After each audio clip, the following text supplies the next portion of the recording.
What's going on, y'all? It's your boy Run It Up Rue back with another episode of Real Sports Talk, home of the realest sports talk. Dallas falls back to earth, losing to the Lions 44-30. Nasty work. Outclassed, outmatched, definitely unprepared. We're gonna talk about it. Let's go.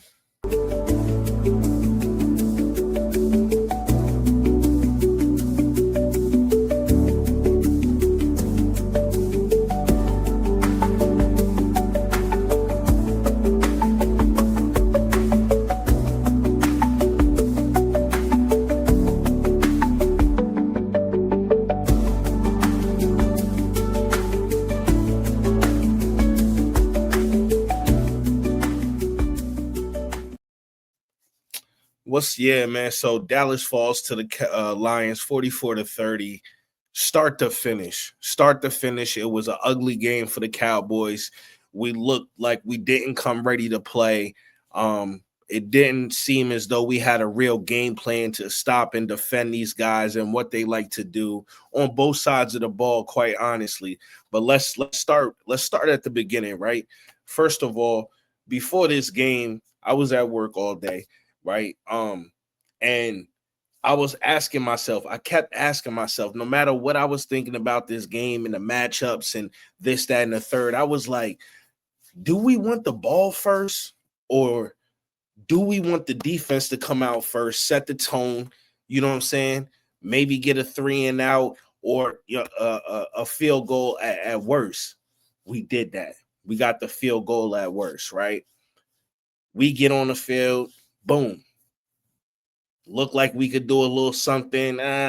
Sluggish. We kick a field goal. Actually, it might have been one of our more productive drives, really, right? We had a little sluggish plays here and there, but we kind of executed down that field.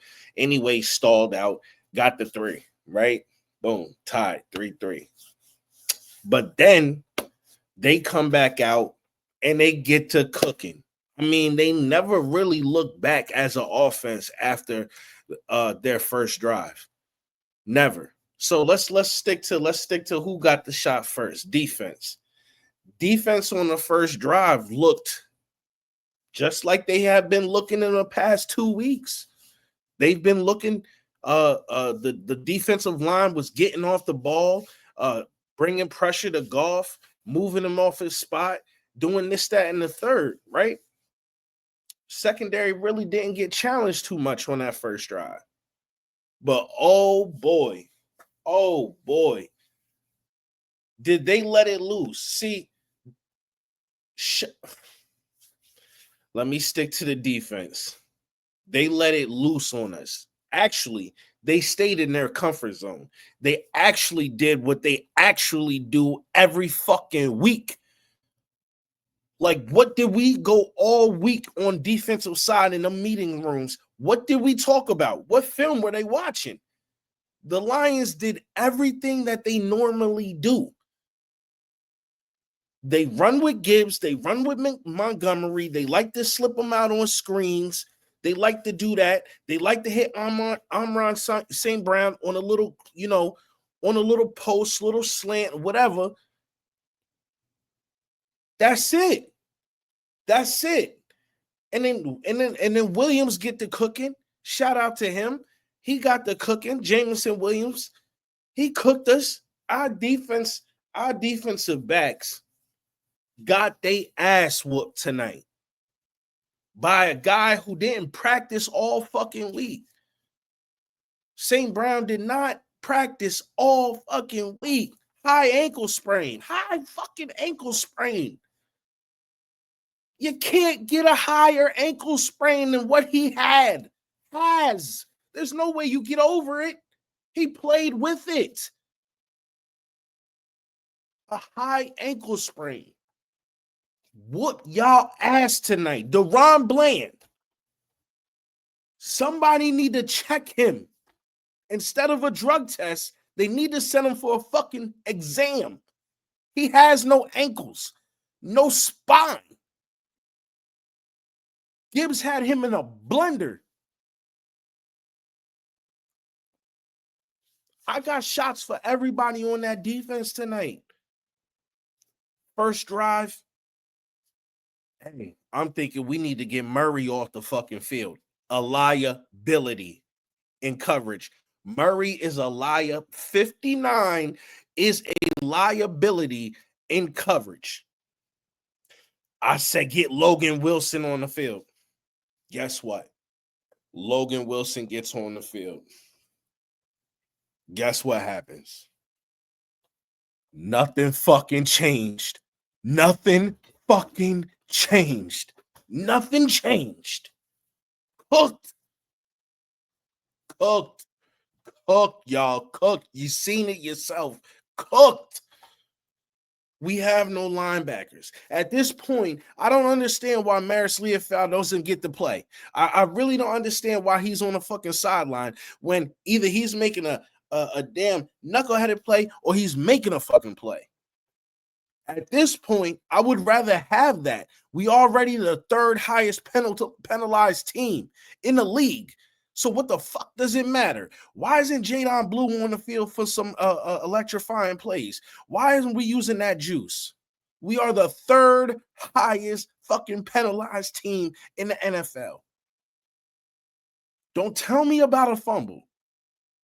And I'm not sitting here saying we lost because Jadon Blue didn't get in the game. What I'm saying is, listen, the blemishes on this team, there's only so much makeup you can put on it, guys. There's only so much makeup you can put on this shit. The secondary tonight was atrocious, horrendous. It wasn't just Bland. Bland was getting cooked. I've been saying ever since I started my channel, Bland is not, I've been saying it before I started my channel, Bland is not an outside cornerback. He is not an outside cornerback.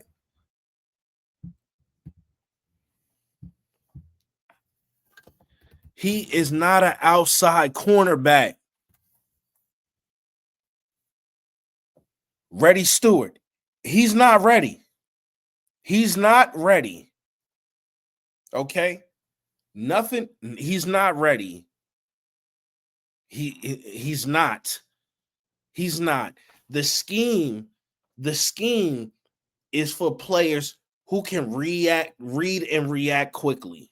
Zone, you need to be able to read and react quickly. When it comes to that, we have some of the slowest, dumbest motherfuckers back there. Okay? Because even as a fan sitting on my couch, I can see it in your body language that you see the fucking play happening and you still don't move your feet for 2 seconds. Murray, and then when you do actually send the blitz, the motherfucker be wide open to make the play. And they still don't make the play. Who was it that came in off the side? It was kind of like in the middle of the game. Was it Maris or was it could have been Reddy Stewart? I think it was Reddy Stewart. He's not fucking ready. Okay? He's not ready. I'm not even going to sit here and yell. I can't yell. My daughter is sleeping. I can't yell. I won't allow this to fuck up my peace. I am about to go on vacation with my family. Okay. And I'm not about to take this energy with me. I'm not. I'm sorry, y'all may have to go through y'all regular, week or whatever, but my week will be not thinking about these Cowboys. Okay. I am, if I wasn't on vacation mode, I probably would be exploding on this show right now because of how important this game was. Understanding we've just come off of 2 very, very difficult wins. Okay. And our defense showed amazing. But to stay with the defense, this is what happens, right? When you have that defensive line doing what it was doing the past 2 weeks. They've been getting the pressure on the quarterbacks, making the sacks. They've been getting home. Primarily because of Williams, addition to this D line, and everybody else feeding off that. Okay. But what hasn't come across our mind is what happens when he's not running 100%. I'm not talking injury. I'm just talking natural, you know what I'm saying? Just it not your best day at the office. What happens when he has those kind of days? Is there anybody else on the line that's going to make a fucking play? Is there anybody else on the line capable of making a fucking play? When Quinnen Williams is pressuring the pocket, you see easy. I mean, he has some beautiful moves, right? Get home, get the sack, get the pressure. But when Quinnen Williams isn't pushing that fucking pocket like he normally does, you're seeing tonight what happens.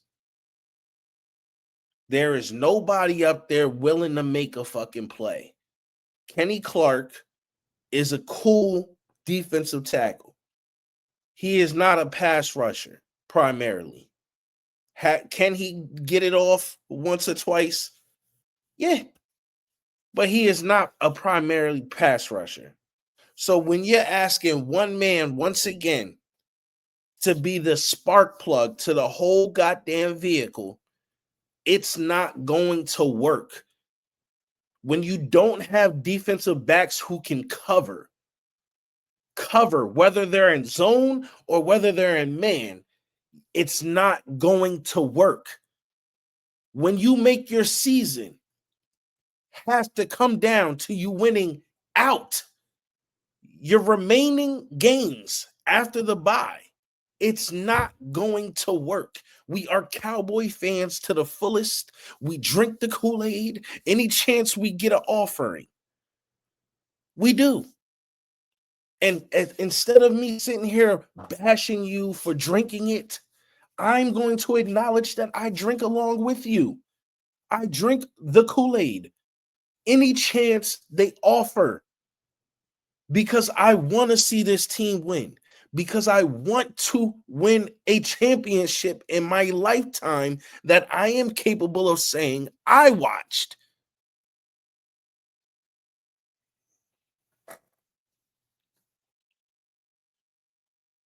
The defensive backs were horrible.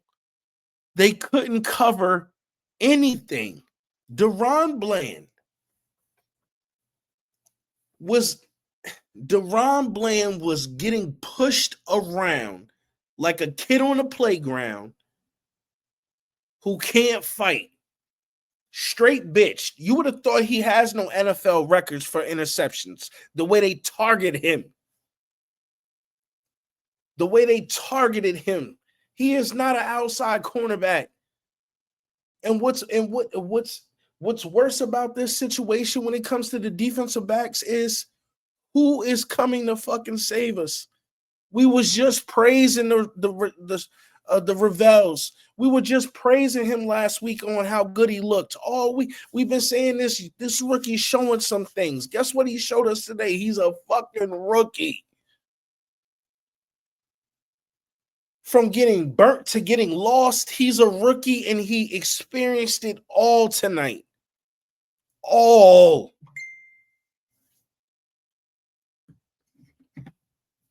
I can't take this shit.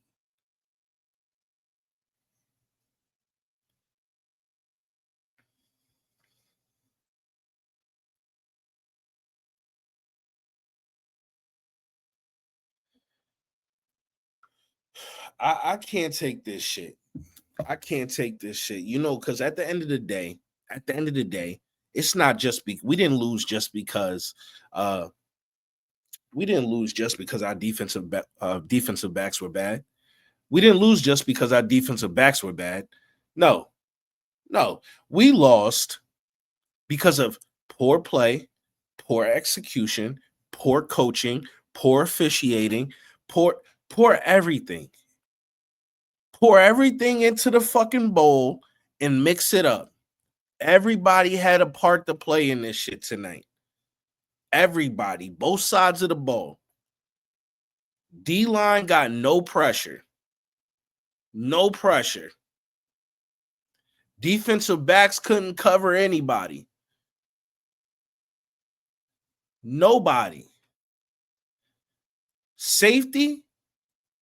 Where? Who? That nigga late to the ball every time? Come on. You can't win with him. You can't win with him. And who we getting back? Diggs? What has he shown me this last year? These last games since the times he's played this season, what has he shown? He was getting his ass cooked. He was healthy when we was getting our ass cooked a few weeks ago. 44 points they put on our head tonight, y'all. 44. We lost by 14 points.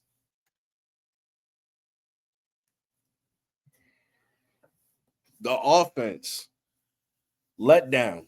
Shoddy not in his bag tonight. Not and starting off slow is characteristic of him at this point now. Everything has to be going right. His mojo on his sideline got to be at all time high. When he's feeling it, when he's pumped up, he's calling plays, baby. When that ball really gets to moving, Shoddy can call plays with the best of them.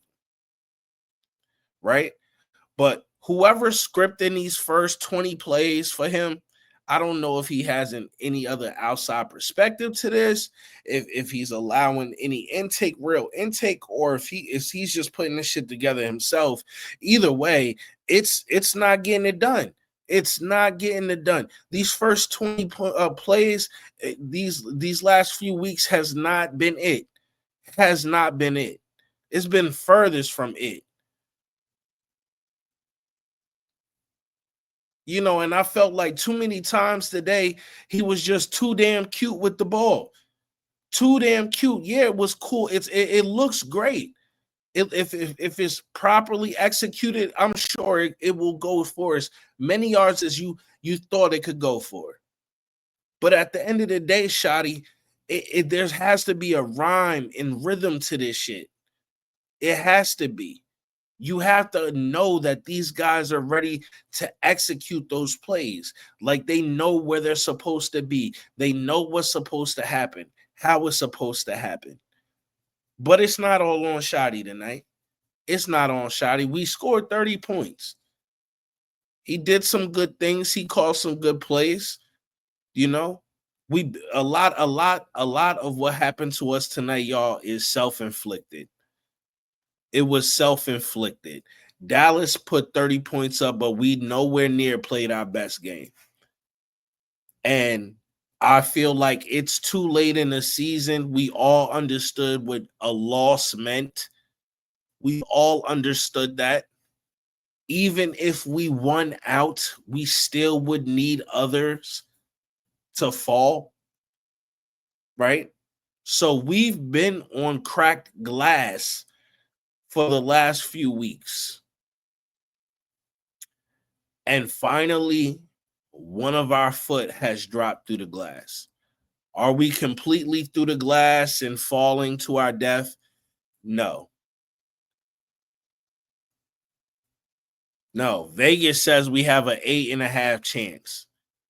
An 8.5% chance of making the playoffs.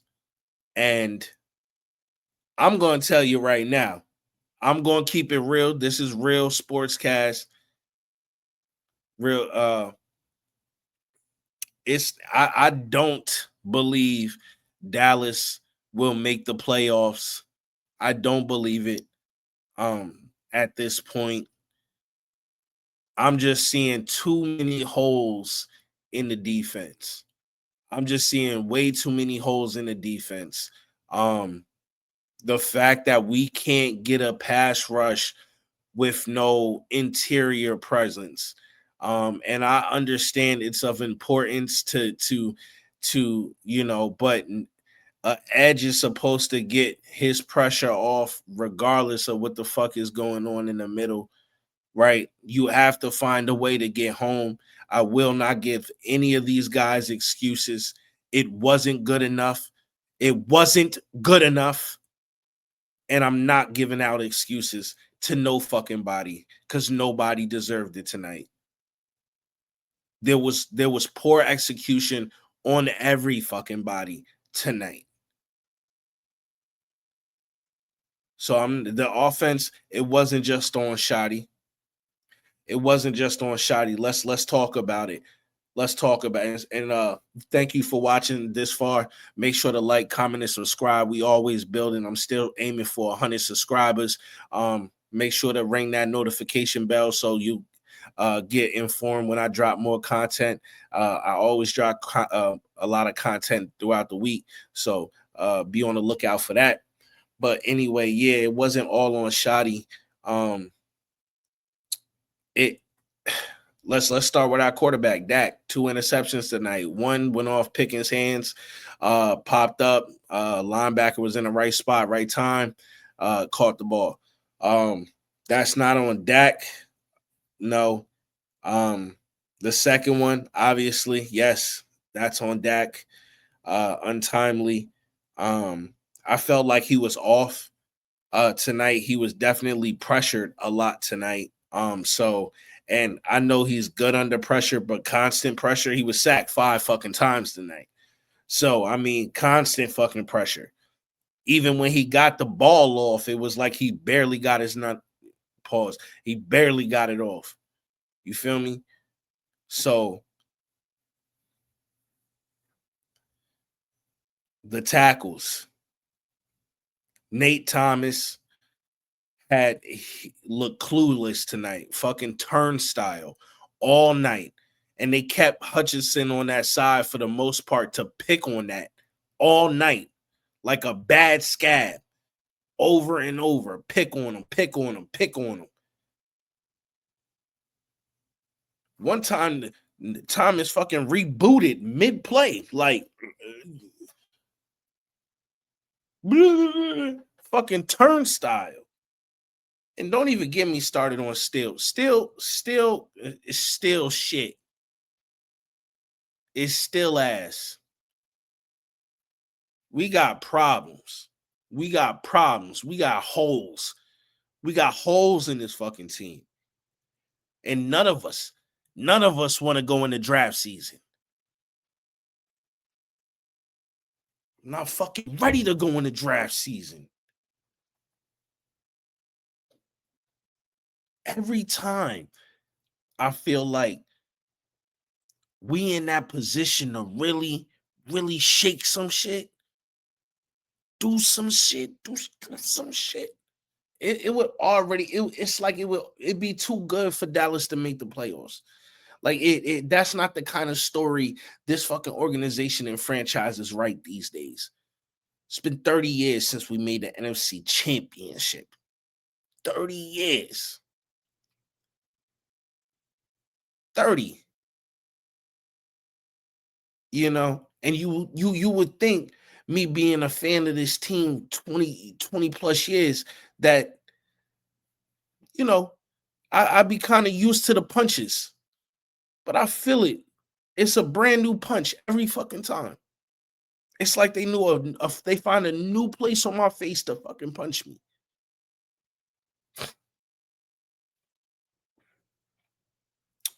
I just feel like, you know, we dropped the ball on this, y'all. I don't want to go too long.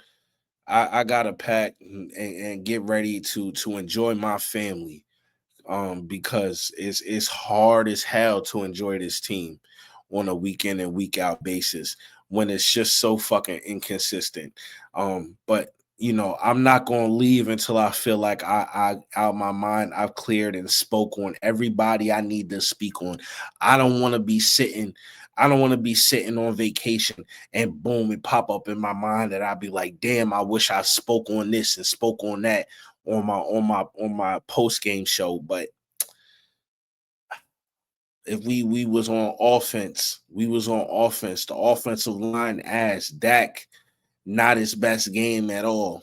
Oh, Pickens. There's a few. Let's talk about effort.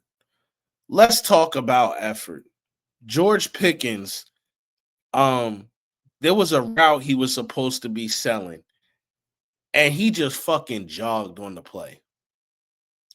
He knew the ball wasn't coming to him, and his job was to clear out. No, I'm sorry.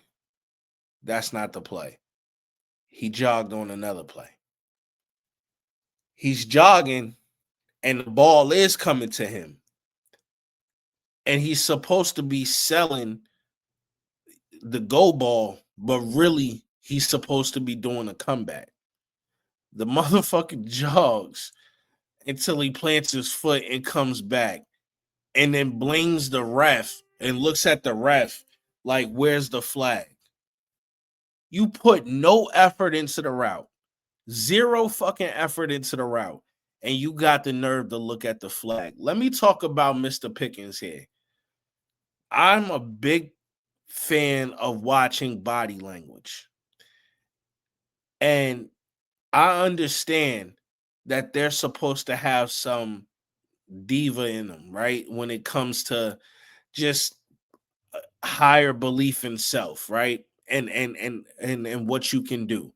And in no way, shape, or form am I saying that George Pickens can't or isn't can't be one of the greatest wide receivers in this league. I just want to make sure that he humbles himself a little bit and understands that you can't not run your hardest on any play. Because with this quarterback, the ball could most likely come to you. You have to run your route.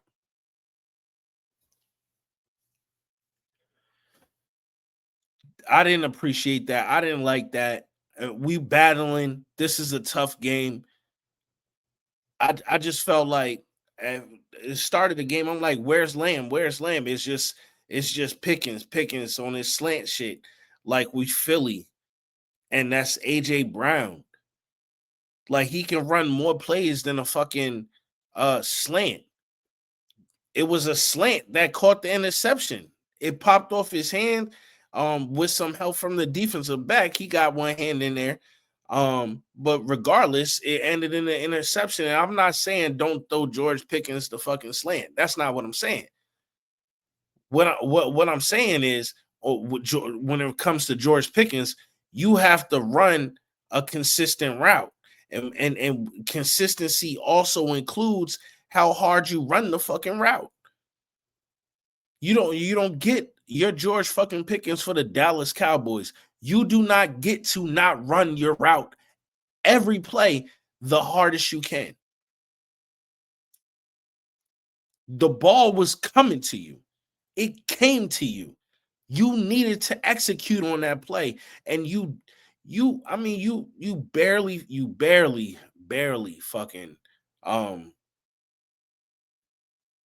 executed on it. You jogged. You jogged down, you jogged on the turnaround, and the defensive back made a play.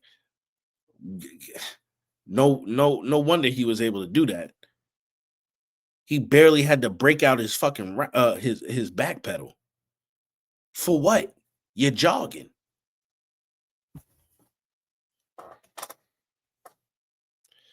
Man, Eberflus. I noticed changes. I noticed changes. You try different things, and I'm not saying that I didn't notice that you're trying to make changes on the fly and at halftime. I seen the changes you were doing. Right? You changed Murray you early. You seen Murray was being a victim. You put who you I mean, they've been battling split in time. You put Logan in early. He gets cooked. But then it's like once they found a crack in his defense, the fucking dam broke. Everybody became ass. Everybody was a liability back there. Bell getting his bell rung. Ready, not ready. Like, I mean, Deron Bland blander than his last name. That shit was terrible by Bland. And he got paid. Bland is paid. Bland is fucking paid. And he's playing like this. I don't want to hear about that pick. I don't want to hear about the pick. That was fucking luck. That's what it's looking like. Yo, the way he was disrespected today, not just by St. Brown. I forget who it was, but he's straight. Was it Gibbs? Yo, the man, listen, I've been up since 5:00 this morning. Excuse me, y'all. I'm not gonna rap. I'm not gonna stay on this too long, man. So my synopsis of this game is it's just this, yo. They fucking suck on defense. Eberflus with this bend don't break defense bullshit. It breaks every fucking time. Anytime Quentin Williams isn't out there pushing that damn pass rush to his maximum, that this defense looks just terrible. Nobody can cover on the back end. Now, sky's the limit on what next year can be, but I'm not ready to fucking talk about next year. And I hope y'all ain't either. Dallas Cowboys, I believe, have the Minnesota Vikings coming up next. But I feel, and y'all probably feel, shit's out of our hand, out of our control. Of course, we must try and win every game that we can going forward. But as far as this playoff hope shit, I'm just going to sit back and let the chips fall where they may. At the end of the day, if other teams handle their business, Dallas Cowboys is not going to the fucking Super Bowl. Dallas Cowboys will not be making the playoffs. Period. And those are my fucking goals, right? I put the championship first because that should be the main goal, not just making the fucking playoffs, right? But let's make the playoffs, right? And see where the chips fall. But at the end of the day, I don't see it happening because other teams must not do their job. And I don't like depending on people. So, and until they show me, it is what it is, y'all. It's your boy Run It Up Rule. This has been an episode of Real Sports Talk. Please make sure to like, comment, and subscribe. I'm working hard, trying to get to that 100 subscribers. Everyone counts. If you see it, like it. It's your boy.